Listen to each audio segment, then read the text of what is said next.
très cher Capricorne, comment allez-vous? Je suis ravie de vous retrouver pour ce taroscope du mois de novembre.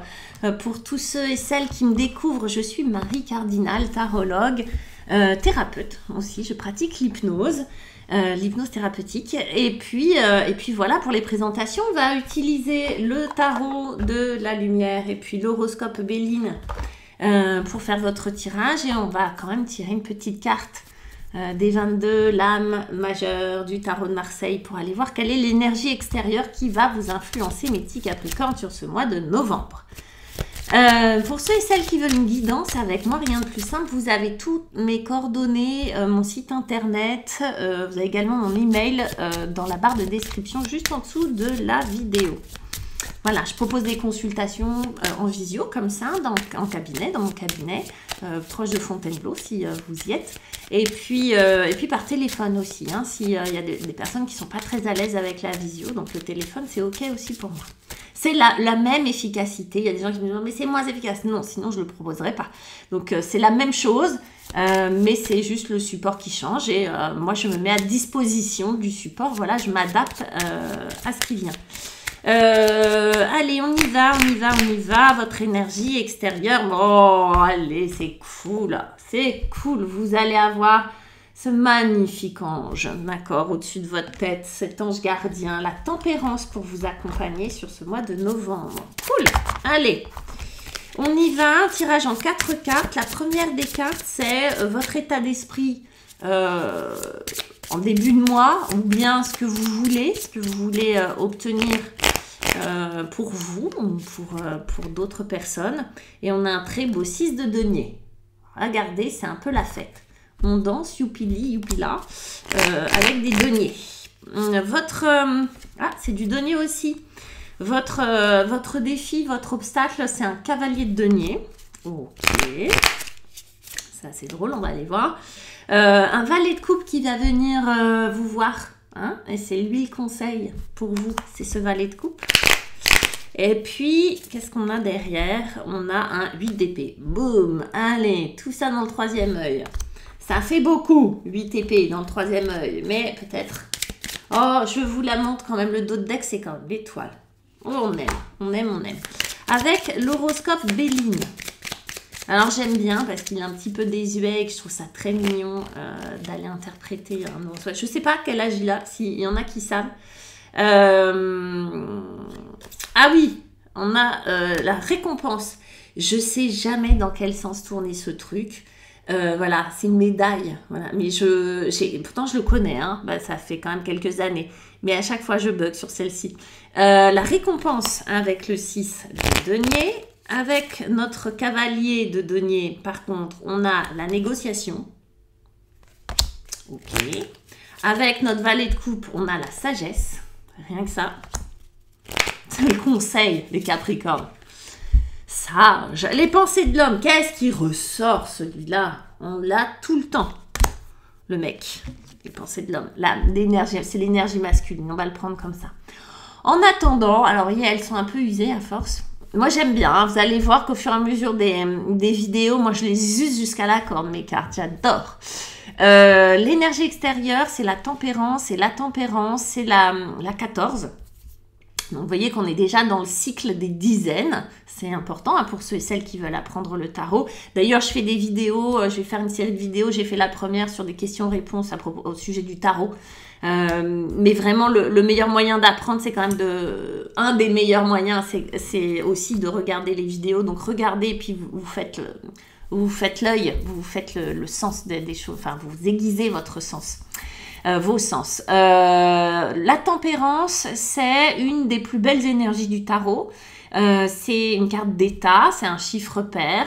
Alors, vous voyez, c'est un ange qui verse de l'eau dans de l'eau. L'eau représentant les émotions, l'ange va favoriser la circulation des émotions et surtout l'apaisement des émotions.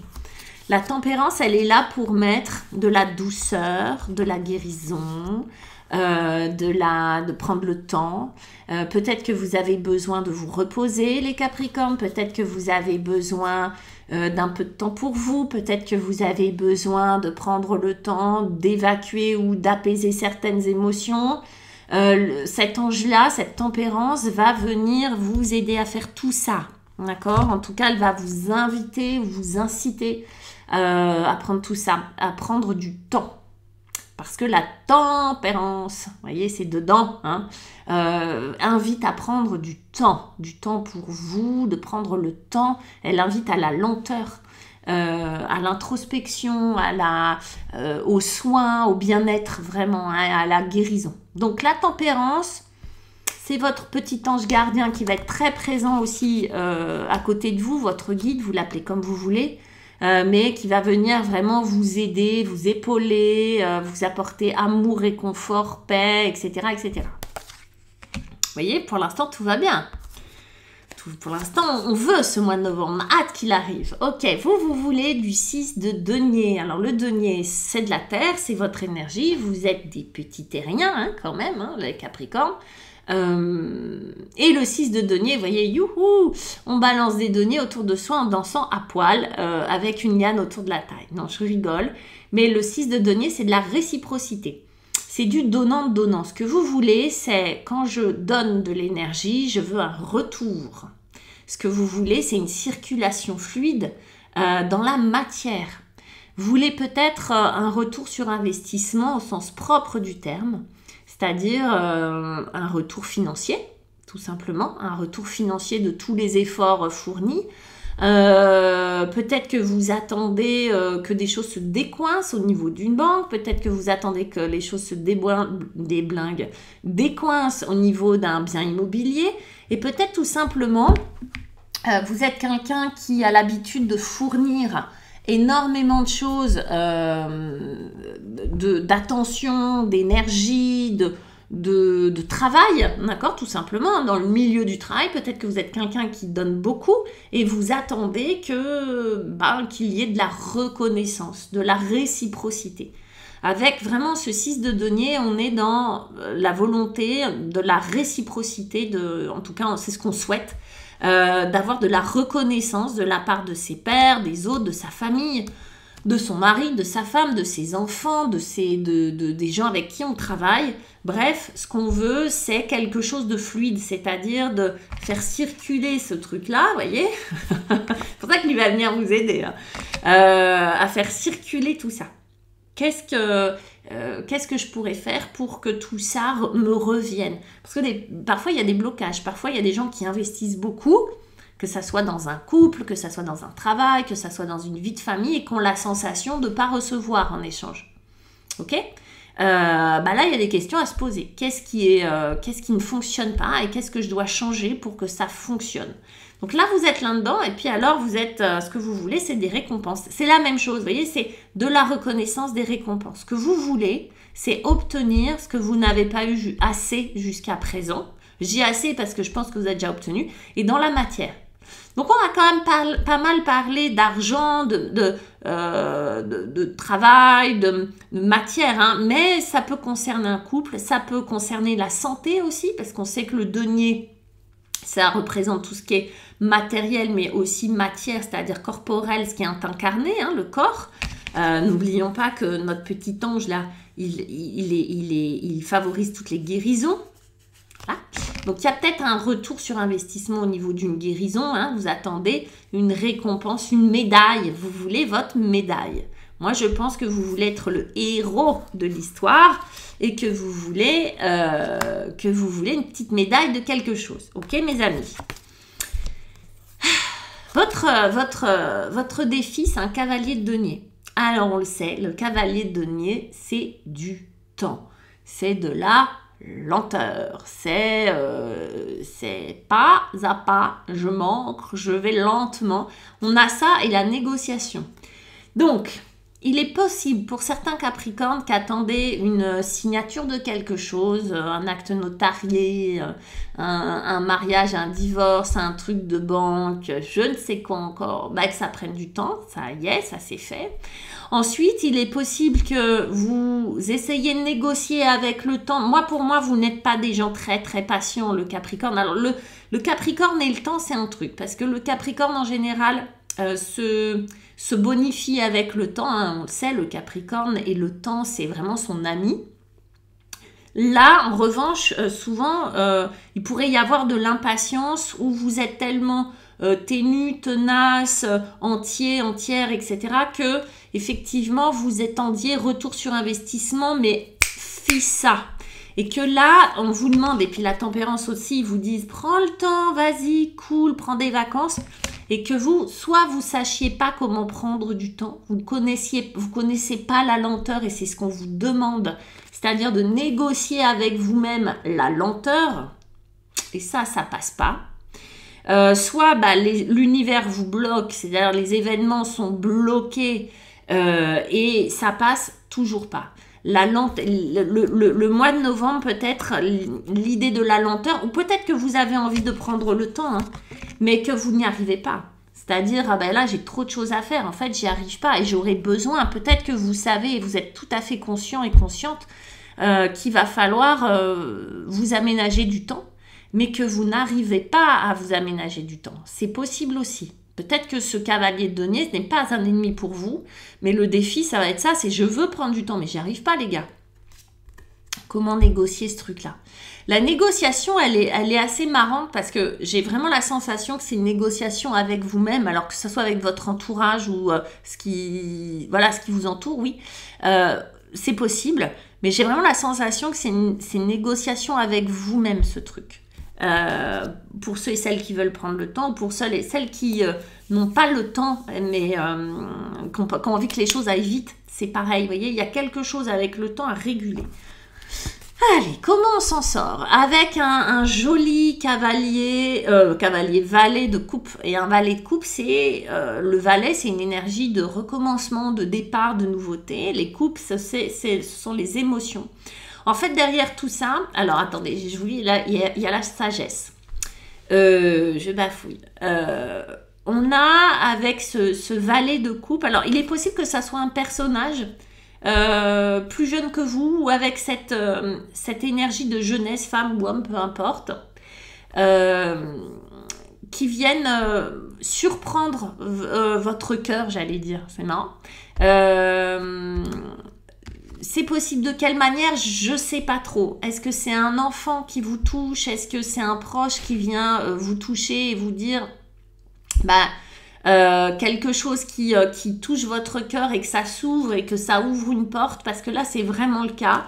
C'est l'ouverture du cœur, c'est une ouverture, une porte qui s'ouvre dans votre cœur de sagesse. Moi, j'ai juste l'impression que c'est vous qui écoutez de manière nouvelle ce qui se passe au niveau émotionnel.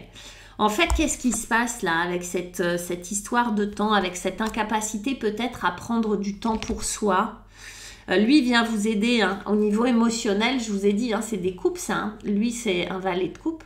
Il vient faire circuler les émotions qui étaient coincées. Il vient vous obliger à prendre soin de vous. Il vient vous obliger. Personne ne va vous obliger, mais en tout cas, il vient vous aider. Et le cavalier de coupe, c'est une nouvelle émotion. Je pense que le conseil qui vous est donné, c'est juste d'écouter ce qui se passe. Quand vous vous dites, j'arrive pas à prendre du temps pour moi, quand vous vous dites, je suis saturée, quand vous vous dites, c'est trop lent, c'est trop rapide, qu'est-ce qui se passe? Et en fait, derrière, il y a une émotion. C'est assez beau parce que de faire ça, on vous dit, vous faites rentrer la sagesse. La sagesse, c'est pareil. C'est souvent assimilé au fait de prendre le temps. La sagesse, on n'a pas de notion de rapidité et de sagesse. Ça ne matche pas les deux. On voit bien que la sagesse, elle arrive grâce à l'expérience, et l'expérience demande du temps. On ne peut pas sauter les étapes, on ne peut pas griller les étapes de l'expérience. Même si on dit que la sagesse n'attend pas des années, je ne sais plus. Vous voyez, c'est pas parce qu'on est jeune qu'on ne peut pas être sage, d'accord? C'est ce que je veux dire. Mais dans l'idée, il y a quand même... Alors, et en plus, là, on a un arcane qui est jeune, c'est-à-dire ce valet de coupe, c'est celui qui sait s'émerveiller, c'est celui qui sait s'enthousiasmer, c'est celui qui sait faire « waouh », qui accueille, vous voyez, la grâce, là, pardon, avec le doigt, qui accueille le Saint-Esprit, ok? Il est planté, ça c'est la flèche de Cupidon, donc ça peut être quelqu'un qui tombe amoureux, peut-être, certains Capricornes, il y a un cœur qui tombe amoureux d'une personne ou d'autre chose, mais dans l'idée, c'est cette vibration-là, le valet de coupe. Donc il y a moment de grâce, boum, vous accueillez, associé à de la sagesse. La véritable sagesse, c'est peut-être ça, c'est savoir écouter ce dont on a besoin. Et là, c'est un peu ça. Écouter Pépère là-haut avec ses ailes. Je pense que c'est ça. Ce dont j'ai besoin, je suis parvenue à écouter ce dont j'avais vraiment besoin pour prendre soin de moi. Là, c'est beau, beau, beau. Hein. C'est du bonbon, mais qui fait pas mal aux dents. Vous voyez, c'est du bonbon. C'est une bulle de bien-être et de sagesse. Vous voyez, c'est vraiment petit Bouddha. Ça va faire quoi? Ça va activer quelque chose chez vous. Alors, le 8 d'épée, pour ceux qui le connaissent, on va l'interpréter autrement. Vous voyez qu'il y a un troisième œil sur ce personnage avec toutes les épées plantées à l'intérieur. Pour moi, ça va venir activer ce troisième œil. Ça va venir activer une nouvelle façon de voir les choses. Pas de voir avec les deux yeux, là, de voir avec cet œil-là. Ça va ouvrir ce chakra, mais d'abord, vous avez vu, on passe par le cœur, hein, avant de passer par ici, là, chakra couronne, chakra du troisième œil. On passe d'abord par le cœur, ça va activer ça. Les épées, c'est quoi? C'est une énergie aérienne, c'est de la pensée, c'est de l'analyse, c'est de l'intelligence, c'est de la finesse d'esprit, de la finesse d'analyse des situations, c'est du sens critique, c'est des nouvelles idées, c'est tout ça. Ce sont des mots, c'est du dialogue, c'est des lettres, c'est des livres, etc., etc. Vous voyez, vous avez compris l'idée de l'ère des épées. Les épées aussi, elles vont très très vite. Là, c'est comme s'il y avait une nouvelle compréhension à travers ce troisième œil. Ça ouvre le troisième œil. Alors, dans d'autres cartes, on a souvent l'idée ou une illustration où il y a quelqu'un qui a les yeux fermés et qui est dans une prison, enfermé d'épée. Mais c'est pas vraiment une prison puisque, en fait, c'est juste parce qu'elle a les yeux bandés qu'elle croit qu'elle est enfermée. En vérité, tout est ouvert et il n'y a pas de... C'est une prison mentale où c'est le mental qui enferme. Là, c'est pas du tout la même interprétation. Là, on a vraiment des épées qui viennent activer ce troisième œil, qui viennent donner une autre façon de voir, une autre façon de critiquer, pas dans le sens péjoratif, mais d'analyser, de voir la situation. Peut-être de voir... peut-être même comme une prise de recul sur qu'est-ce qui m'arrive émotionnellement, qu'est-ce qui m'arrive, quelle est l'emprise qu'a le temps sur moi, ok, qu'est-ce que je veux quand je veux des récompenses et de la réciprocité, en fait, qu'est-ce que j'arrive pas à m'accorder que j'attends de l'extérieur, c'est un peu ça l'idée. Et puis on a la pensée de l'homme qui est l'énergie masculine. Là, moi j'ai cette sensation qu'avec ça,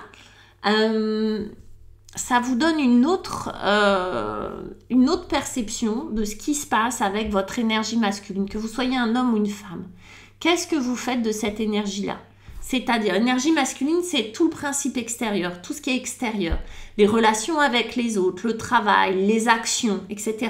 Voyez, l'organisation, poser des limites, sécuriser. Ça, c'est une énergie sécurisée matériellement, etc. Ça, c'est l'énergie masculine. Et puis, on a tous une énergie féminine qui est intérieure, puisque le féminin, c'est intérieur. Et de toute façon, vous le voyez au niveau de la physionomie, hein, comment est fait un homme, comment est fait une femme. Hein, on ne va pas chercher bien loin.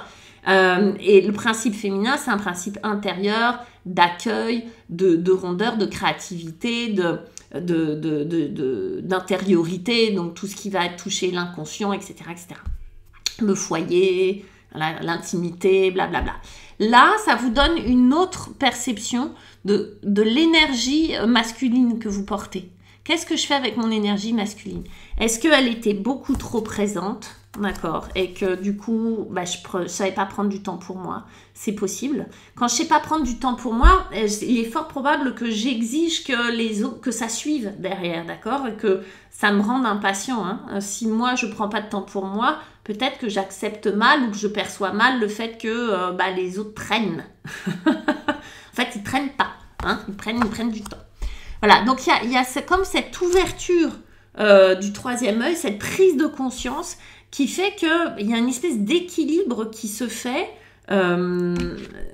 aussi grâce à lui, hein, à cette tempérance, qui a un équilibre, encore une fois, hein, tout est dans le titre tempérance, qu'est-ce que je fais du temps, de cette notion du temps, qui a un équilibre qui se fait et que ma part masculine peut-être, mon énergie masculine, c'est-à-dire extérieure de tout ce qui crée la sécurité, le travail, l'argent, etc. On voit bien que c'est ce que vous souhaitez, mais peut-être que je l'envisage autrement. Le dos de deck, c'est quand même l'étoile, et l'étoile, c'est se connecter à la source. Donc là, on est plus dans un message beaucoup plus spirituel, ok? Se connecter à la source. Peut-être que c'est ça, trouver du sens dans tout ça. C'est ça l'étoile aussi, c'est trouver le sens de la vie, le sens des choses, le sens de ce que je fais. Voilà mes petits Capricornes, je vous dis au mois prochain, peut-être qu'il y aura des petites vidéos entre-temps, questions-réponses sur le tarot. En attendant, likez, activez la cloche, je ne sais quoi encore. Enfin, vous savez ce que vous avez à faire et je vous embrasse. Gros bisous, bye bye et à très vite.